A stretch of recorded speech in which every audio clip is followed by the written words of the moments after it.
I don't make up the rumours, I just talk about them. We've got 4 in this video, starting with the big one, Tomas Soucek to Barcelona. That's right, apparently Barca want to sign Soucek in the summer transfer window. That was being reported late last night, early this morning. Do you believe it? Probably not. And guess what? Neither do I. He's not good enough. Now I'm aware that sounds harsh, but let me explain my thoughts. If we had to vote for Hammer of the Year right now, I think he'd win it. I think, give it a few weeks, I think his Czech Republican teammate Vladimir Šuval may push him. I think he may nick it off him. But right now I think Soucek will win it because I think he's had a fantastic season for us. Unbelievable player for West Ham. And I think he'd possibly be the most difficult player to replace as well. I actually think replacing Declan Rice would be easier in some extent because I think there's a wider range of defensive midfielders available than there is doing what Soucek does, which is like a box-to-box midfielder. It's hard to find someone similar in the Premier League to what Soucek does for West Ham. But there's a few that do what Declan Rice does. Not to the standard. I'm not saying that they're as good as Declan, but they play that role. Also, I think Declan Rice would command a much larger transfer fee. I think we'd be looking at 80 to 100 million. What would Soucek be? I don't know, 40, 50 million or something like that currently. I think it would be easier to replace Declan. I say easier. I think we'd have more of a chance to replace Declan than Thomas. Anyway, back to the point when I said he's not good enough. I think he excels in every single thing, basically, apart from his passing ability.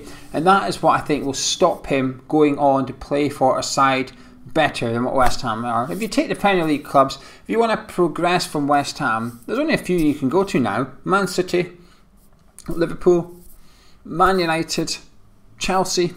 I would say that's it. And I know people will be screaming Tottenham and Arsenal.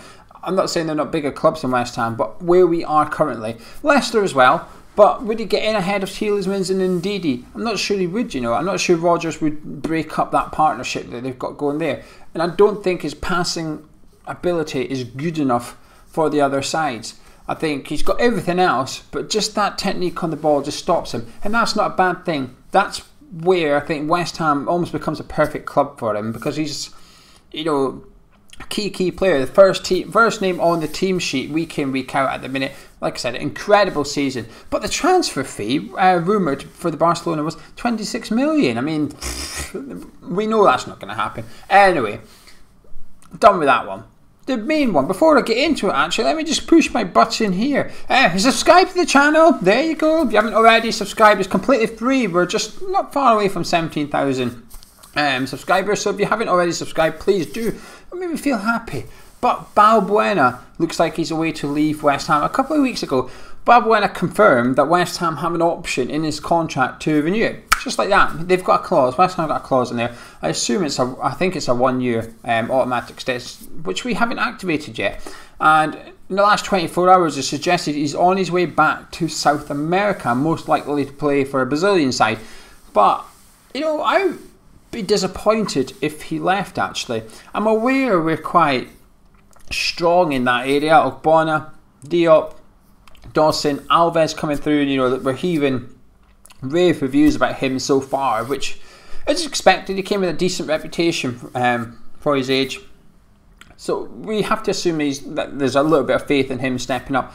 But even that, I think, considering we're playing 3 at the back now, we are going to play 3 at the back going forward. I think next season I wouldn't be surprised to see us play half the games with 4 and half the games with 3, for example. So I do think centre-back's an area that we need sort of, not beefing up, but we need depth. We need quality and depth. That's the one area we've had a lot of rotation with this season. Every centre-back that we've got has been either injured or, I'm aware this may not be applicable next season, but we don't know, and that is being withdrawn due to COVID. Craig Dawson's the only one which has remained fit, but he's only just come into the team round about the festive period, so he's been in the team for a couple of months now. But the other ones, Diop and Balbuena and Ogbonna have all been injured or tested positive and not been able to play. So we've had a lot of rotation in that area of the pitch. So Balbuena, I think he's a really good player. I've always liked him. He's a bit no nonsense, and I don't think he's sort of elegant enough for a better club than West Ham, or say a manager like Graham Potter, for example, likes the ball being played out from the back.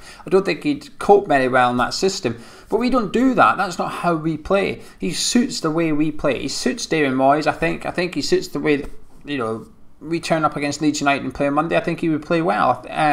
So I'm a bit disappointed to see him go, especially he's just walking out for free, at the end of his contract. I know we didn't pay much for him, $3.5 million or something like that. And I have to say, I think he's turned out to be an absolute bargain. Craig Dawson looks like a bargain for a £3 million price tag or something. Well, Balbuena wasn't that much more, and I think he's also been a real snip at that price as well.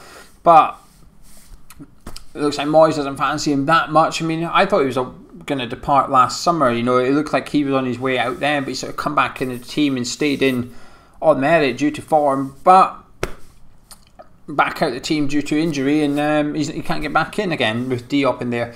At Old Trafford in the FA Cup, he was due to come on, Balbuena, when there was an injury. He was due to come on, but he wasn't feeling great. He had a bit of a niggle when he was warming up, so Diop come on in place of him. How about that for sort of just unluckiness, really? So yeah, Balbuena looks like he's going to depart West Ham this summer, which is, like I said, it's a shame. It is a shame. Anyway, we've got two more transfer. Well, there's actually three. There's one I just saw before we come on, but I'll leave that to the end. The other two are tied in together, and that is that we are looking at poaching youngsters from other clubs at the minute. We've done this a few times now. We had that little sort of flurry of activity when we brought in the likes of Nathan Holland and Martin Samuelson and stuff. It looked like we were getting in all these. Cardoso came, Alexander Silva come, and it looked like we were building out the under 23s, looking at players for $1 million and under that we could get in and would go on and feature for the first team. We're taking gambles, and I like it. I like that system, because if they don't work out, you can usually get a little bit of money back in return for them. Alves is a perfect example. If he is going to step up to the first team next year, then that's worked out. So the two players we're being linked with, we've heard of one, and I imagine not many of you have heard of the other one, like myself. Now, the one we've not heard of is Rico Brown. He's a Birmingham centre-back. He looks like could be on his way to West Ham. He's coming on trial, apparently, and Tottenham were interested in him as well. So that'd be interesting to see how that develops. I've never heard of him, though. I can't say I've ever heard of him. But the other one we've all heard of, which is Louis Barry, the Aston Villa striker. Now, I'm going to dismiss this link a little bit, because I think he's not necessarily wonder kid, but he's certainly a player with a big reputation, and there's quite a lot of expectation of him as well. He didn't do his reputation any harm in that FA Cup game against Liverpool either, scoring in that game. He went from West Brom to Barcelona. I think he was 16 when he transferred, and he's come back to Aston Villa just a year ago. January transfer window last year, he come back to England, joined Aston Villa for just under $1 million. I think it was like about 900,000 he signed for. That's why I can't see this rumour being genuine. If it is, I think we're going to have to pay a decent bit of money to get him. When I say decent, I'd imagine there'll be a few million in it. He's not going to be commanding 10, 15 million, but he won't be cheap. So for his experience, that is. So I don't see that one being true. But it's interesting that there's a lot of rumours now about us going after youngsters at other clubs, trying to poach them. And I like that word, poach, because you're picking the ones you want, aren't you? When I spoke about Martin Samuelson, City released him. We got him for free because City let him go. But this is us looking at the other academies, thinking he's good, we'll have him, we'll go after him, and getting them here, paying money to get them into the club. And I like this strategy. There's a lot of long term there, because the under 23s haven't been performing that great recently. There's not that many players that we expect to make it the step up to the first team. We've got hopes for Nathan Trott. We've got hopes for Colin Coventry. In the summer, in the cup games, we've also saw likes of Haddison, Ashby, Langelo, Baptiste, Alisi. We have hopes for all these players, but will they make it or not? We don't know. Mipo Debeko as well. There's a lot of youngsters we're hoping to see in the first team, but we've had these hopes all the time, haven't we? And the best example is the one that's killing it at the minute in Belgium. That's Josh Cullen. We'll let him go for next to nothing in the summer. And, Vincent Kompany's been bigging him up about how hard he works recently. The Anderlecht fans have been sort of tweeting about how, it sounds like he's going to be their player of the season so far, being captain in that team already. Ability aside, Vincent Kompany's one of the best captains I've seen in the Premier League, and he's chose Josh Cullen as his captain. So that just shows that Vincent Kompany can probably see a little bit of himself or something in Josh with the leadership abilities. I do feel we've sort of made an error selling Josh Cullen. So less of them in the future would be good. But like I said, I like to see the fact that we're going after academy players. Now, the other rumour I saw just before doing this is that Prague would rather sell Sima, the sort of winger / striker, rather than the goalkeeper. We've been linked to both in the past, and goalkeepers are harder to replace generally than the attacking players, and that they'd rather sell us the wingers. Which is interesting, if true. Interesting. Anyway, that's pretty much it for today's video. Tomorrow we've got the Leeds United preview. I'm recording that with Gonzo later, and it'll be up tomorrow on the channel. Don't know what the video is on Sunday, but if you haven't already, check out last night's video. It's an hour long. Don't watch it all if you don't want to. Just skim it, and you'll get an idea of what we're doing, because I want to do more of them in future if it's popular enough and if enough people get involved. So have a little look and let me know what you think. Get involved in the comments. I'm going to try and reply to more and more people. I've been really rubbish at it, actually. Gonzo's always been good at it, but I've been really rubbish because I always had this theory like a few years ago that people just leave you abuse, so why would you want to read comments slagging yourself off? So I just ignore the comments. So I'm changing my mentality on that. I'm getting more involved in the comments. So if you leave a comment on this one today, I'll get involved, see what you've got to say. Anyway, catch you in a bit. Drop a like and if you enjoyed it, subscribe if you're around here. I'll see you soon.